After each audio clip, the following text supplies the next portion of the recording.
ஆண்டவரும் இரட்சகருமாகிய ஒரே கடவுளாகிய இயேசு கிறிஸ்துவின் நாமத்தில் உங்களை அன்புடன் இந்த சத்திய வசனத்தை தியானிக்கும்படியாக உங்களோடு கூட தியானிக்கும்படியாக கர்த்தர் கொடுத்த இந்த நல்ல நேரத்துக்காக கர்த்தருக்கு ஸ்தோத்திரம். இந்த நாளிலும் நான் தனியா கர்த்தரோடு கூட நான் உறவாடும் போது என் தேவன் அவருடைய அன்பை குறித்து இன்னும் ஒரு விஷயம் கூட கர்த்தர் எனக்கு கற்றுக் கொடுத்தார். அதை தியானிக்கும் போது அப்படியே நம்முடைய இருதயத்தில் இருந்து தேவனுடைய அன்பு எவ்வளவு அன்பு என்பதை அதை நினைத்து பார்க்கும்போது கண்ணீராத்தான் வருகிறது. என் அன்பு தேவ பிள்ளை, இந்த உலகத்துல இயேசு கிறிஸ்துவின் அன்புக்கு ஒப்பாக இந்த உலகத்துல எந்த அன்புமே கிடையாது. கணவன் மனைவியிடத்திலும், மணவன் கணவனிடத்தில், பிள்ளைகள் பெற்றோரிடத்திலையும் கூறுகிற அந்த அன்பு கடவுளுடைய அன்புக்கு ஒரு நாளும் ஈடாகவே ஆகாது. அதனாலதான் அவருடைய அன்பு எப்படிப்பட்ட அன்பு என்பது ஜனங்கள் தெரிந்து கொண்டது நிமித்தம் இன்னைக்கு திரளான ஜனங்கள் அந்த அன்புக்கு நேராக ஓடிக்கொண்டிருக்கார்களே தவிர வேற ஒன்றும் மதம் மாற்றமா வெளிநாட்டு கடவுளை இயேசு கிடையாது. அவர் உலகத்தின் பாவங்களை சுமர்ந்து தீர்த்த தேவ ஆட்டுக்குட்டி, உலக மக்களின் பாவங்களுக்காக அவர் ஜீவனையே கொடுத்த ஆண்டவர் இயேசு. என் அன்பு தேவ பிள்ளைகளை, ஒருவர் இப்படியாக சொன்னார்,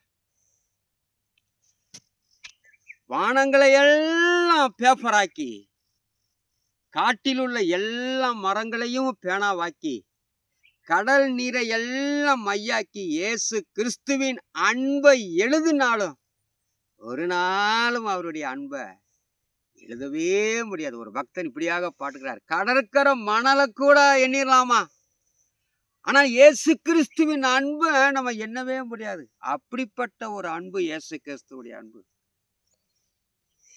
என் அன்பு தேவனுடைய பிள்ளைகள், ஒரு நாட்டுல ஒரு பெரிய ராஜா இருந்தார். அவர் மேல் நாட்டு ராஜா. அந்த ராஜா ரொம்ப அன்புள்ளவர், மக்களை ரொம்ப நேசிக்கிறவர், மக்களுக்காக உசுரையே கொடுக்கிற ஒரு மேல்நாட்டு ராஜா. இன்னொரு ராஜா இருக்கிறார், அவருக்கு ஆப்போசிட்டா. அவர் ஒரு கீழ்நாட்டு ராஜா. அவன் ரொம்ப ஒரு கொடுமைக்காரன், சித்திரவாதம் பண்றவன், ஜனங்களை அடிமைத்தனத்திற்கு கொண்டு போகிறவன், பாவத்துல விழத்தழுகிறவன், பேசுத்தனம், விபச்சாரம், பொய் எல்லாமே அவர்கிட்ட இருக்கிறது. ரெண்டு நாட்டு ராஜாக்களுக்கு நடுவுல ஒரு குட்டி தீவு ஒண்ணு, அதுல மக்கள் வசிக்கிறார்கள். ஆனா நடுவில் உள்ள ரொம்ப நாட்களாக மேல்நாட்டு ராஜாவுக்கும் கீழ்நாட்டு ராஜாவுக்கும் போராட்டம் நடந்து கொண்டே இருக்கிறது. எப்படியாவது இந்த நடுவில் உள்ள மக்களை நான் மீட்டு கொள்ள வேண்டும். அதே மாதிரி அந்த கீழ்நாட்டு ராஜா அவனும் போராடி கொண்டிருக்காள். ஜனங்களை யாரு இந்த மேல்நாட்டு ராஜா கிட்ட நான் விடவே மாட்டேன், ஜனங்களை தன் வசத்துக்குள்ள அவன் கைப்பற்றுவதற்காக பல தந்திரங்களை அந்த கீழ்நாட்டு ராஜா மோசமானவனும் அவன் ஏறெடுத்துக்கிட்டு இருக்கிறான். அப்பொழுது ரெண்டு நாட்டு ராஜாக்களும் போராடி கொண்டிருக்கிற போது நீதிபதிகளுக்கு முன்னாடி ரெண்டு ராஜாக்களும் போனார்கள். நீதிபதி ஒரு தீர்ப்பு வழங்கினார்கள், உங்க ரெண்டு பேருக்கும் ஒரு போட்டி வைக்கிறேன், இது யாரு ஜெயிக்கிறார்களோ அவங்க அந்த நடுவில் உள்ள மக்களை நீங்க எடுத்துக்கொள்ளுங்கள் என்று சொல்லி அந்த நீதிமன்றத்திலிருந்து நியாயபதி தீர்ப்பு சொல்லிட்டார். அவர் ஒரு போட்டி வச்சார். என்ன போட்டினா, ஒரு பெரிய மலை இருக்கிறது, அந்த மலைக்கு நடுவுல ஒரு நதி இருக்கிறது. யாரு படகு சவாரி முதலில் செய்து அவருடைய வலது கையை யாரு அந்த மலையில முதல்ல தொடுறாங்களோ அவங்களுக்குத்தான் இந்த நடுவில் உள்ள மக்கள் என்று சொல்லி அவர் தீர்ப்பு சொல்லிட்டார். நாட்கள் ஒரு நாள் வந்தது, ஜனங்கள் கூடினார்கள், ரெண்டு நாட்டு ராஜாக்களும் வருகிறார்கள், மேல் நாட்டு ராஜாவும் கீழ்நாட்டு ராஜாவும் நிக்கிறாங்க.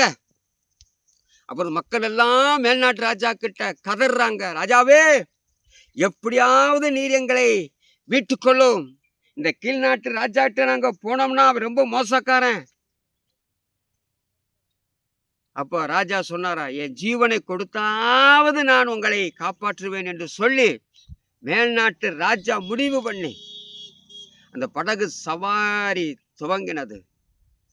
ஒரு அதிர்ஷ்டவசமாக அந்த கீழ்நாட்டு ராஜா மோசமானவன், சீக்கிரமா முன்னாடி போய் தன்னுடைய வலது கைய அந்த மலையில தொடுகிற நேரம் வந்து விட்டது.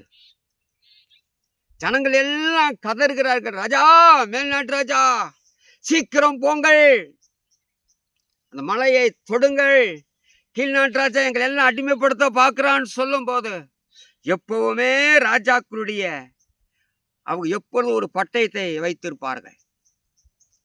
உடனே இவன் தொடுற நேரம், அப்பொழுது மேல்நாட்டு ராஜா தன்னுடைய இடுப்புல இருந்து ஒரு பெரிய வாளு கத்தியை எடுத்து தம்முடைய வலது கையை ஓங்கி வெட்டினார். வெட்டி தம்முடைய வலது கையை தூக்கி இங்க இருந்து அப்படியே எரிந்தார் பாருங்க.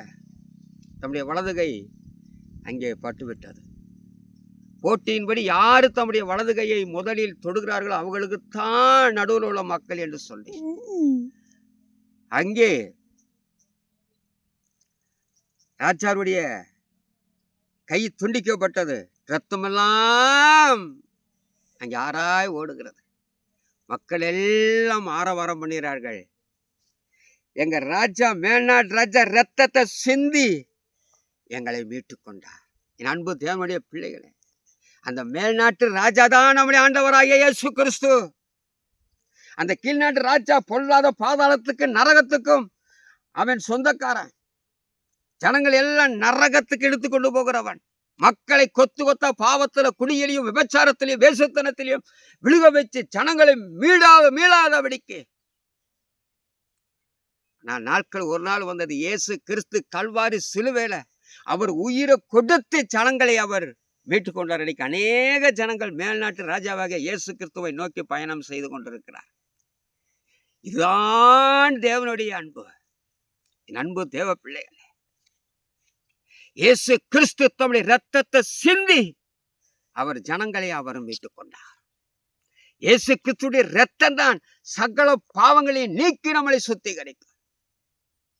ஒருத்தர் எதுக்காக கடவுள் அவராய் இறங்கி வந்து உசுறு கொடுக்கணும், யாரையாவது அவர் அனுப்பிச்சிருக்கலாம்ல என்று சொல்லி. ஒரு ராஜா ஒரு நாள் ஓய்வுக்காக படகு சவாரி செய்வதற்காக அவர் நதியில பிரயாணம் பண்ணி கொண்டிருந்தார். அப்பொழுது அவன் வீட்டில் இருக்கிற ஒரே ஒரு மகன், அவன் ஒரு சிறுவன், அப்பா நானும் உங்களோட கூட நான் வருகிறேன் என்று சொல்லி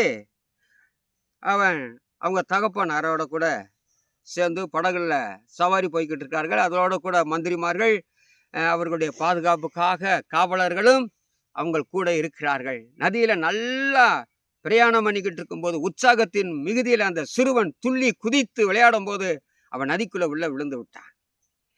விழுந்த உடனே ராஜா உடனே தண்ணியில குதித்து அந்த சிறுவனை தூக்கி விட்டார்.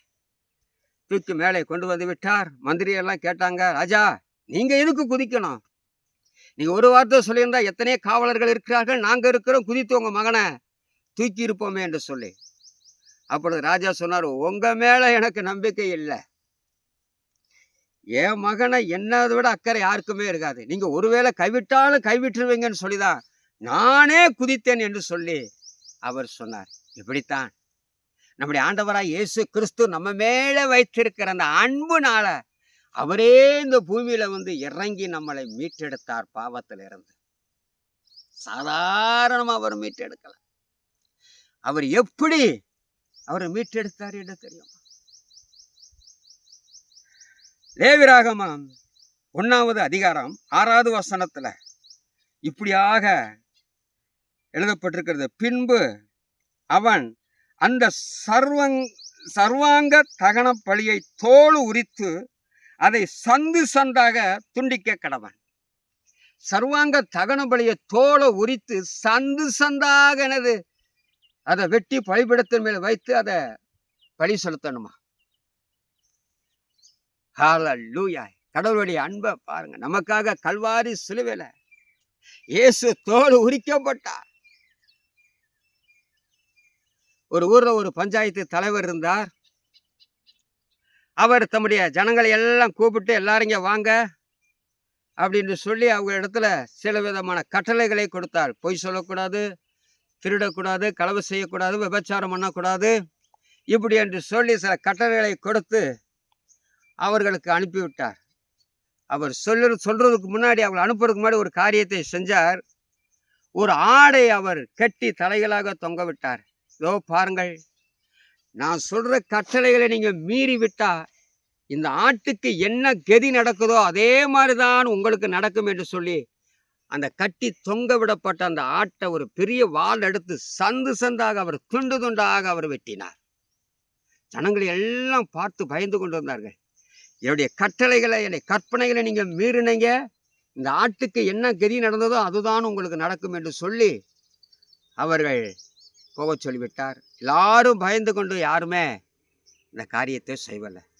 ஒரு நாள் ஒரு தகப்பனாருடைய மகன், ஒரு சின்ன பையன், ஒரு தோட்டத்துல போய் ஒரு தெரியாம போய் ஒரு 4-5 கத்திரிக்காய தெரியாம பிடுங்கிட்டு வந்துட்டார், திருடிட்டு வந்துட்டார்.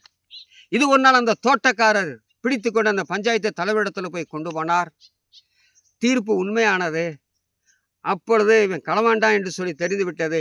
உடனே அந்த தகப்பனார் அந்த பையனை கட்டி தொங்க விட்டு எல்லா ஜனங்களையும் வரவழைத்து இப்பொழுது வாள் எடுத்து அந்த ஆட்டை வெட்டின மாதிரி துண்டு துண்டாக அந்த பையனை வெட்ட போறாங்க.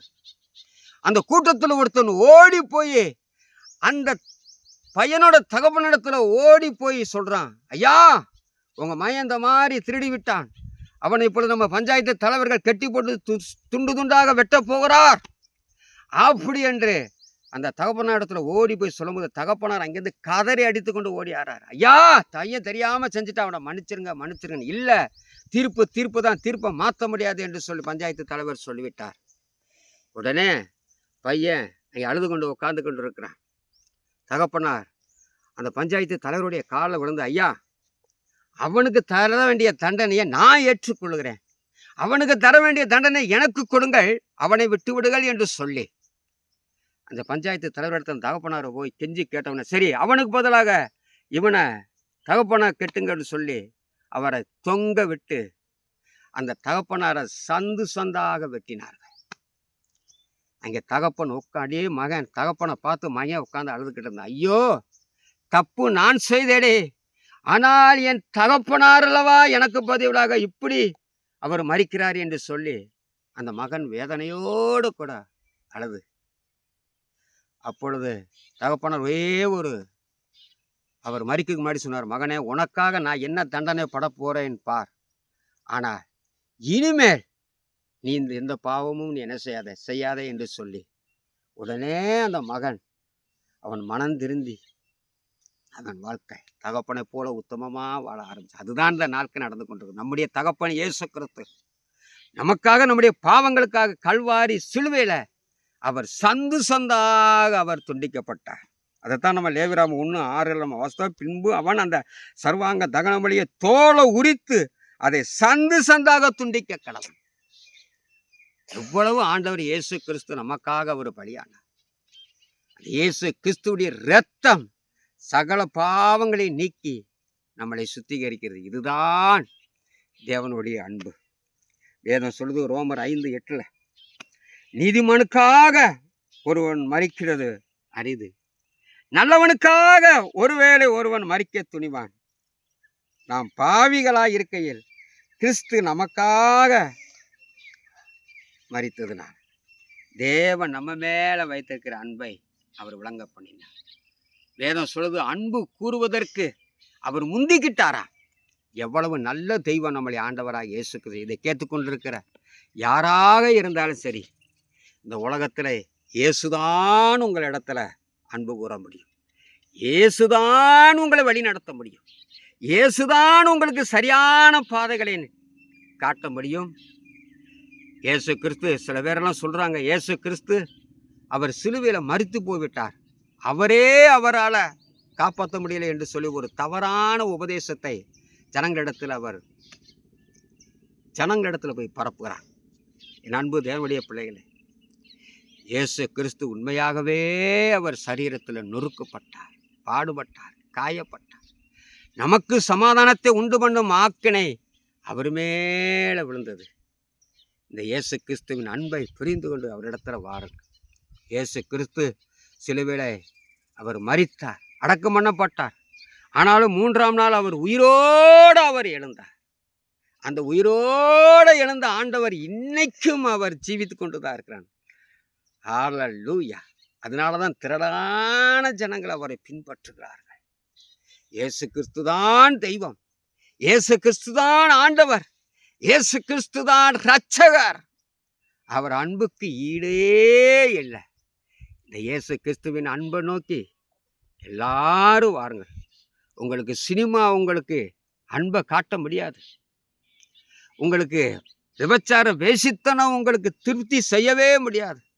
இயேசு கிறிஸ்துவின் அன்புதான் உங்களுக்கு பூரண திருப்தி செய்ய முடியும். அவரோட பேசி பாருங்க, பழகி பாருங்க, அவரோட கூட உறவாடி பாருங்க. அந்த அன்புக்கு ஈடு இணை எதுவுமே இல்லை. இயேசு கிறிஸ்து